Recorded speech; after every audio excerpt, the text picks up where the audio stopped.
15 নম্বর। সেখানে আমাদের এই কলেজেরই প্রয়াত প্রফেসর মুসলিমা খাতুন ম্যাডাম, তিনি আমাদের মাঝে নেই।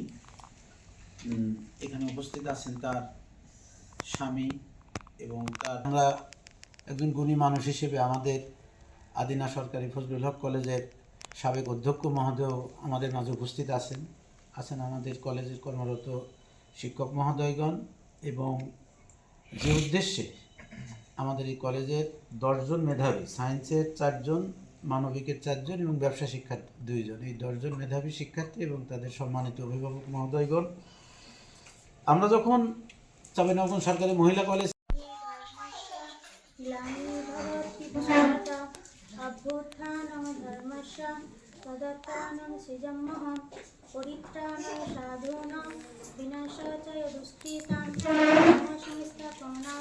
উদ্দেশ্য নিয়ে আমরা সবাই এখানে একত্রিত হয়েছি।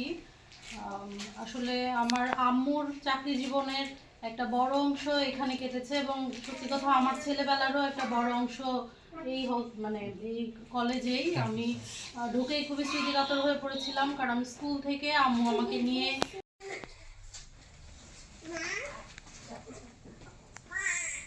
ধন্যবাদ। এবার আমার এই ম্যাডাম, স্ত্রী এবং আমার পরিবার যারা আছে সবাই যাতে আমরা, আল্লাহ আমাদেরকে শান্তিতে রাখে, সুস্থ রাখে, ভালোভাবে আমরা জীবনযাপন করতে পারি।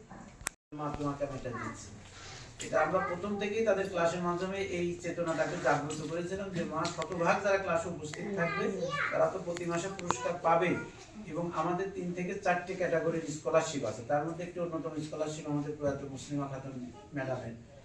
তা ঠিক এই 10 জনকে আমরা ওই শতভাগ উপস্থিতি থেকেই বেছে নিয়েছি।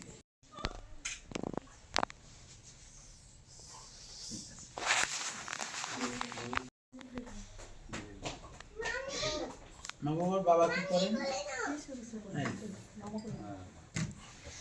কৃষি ডিপার্টমেন্টের কৃষক। পৃথিবীর সবচেয়ে সম্মানিত পেশা, যারা শুধু প্রডিউস করে।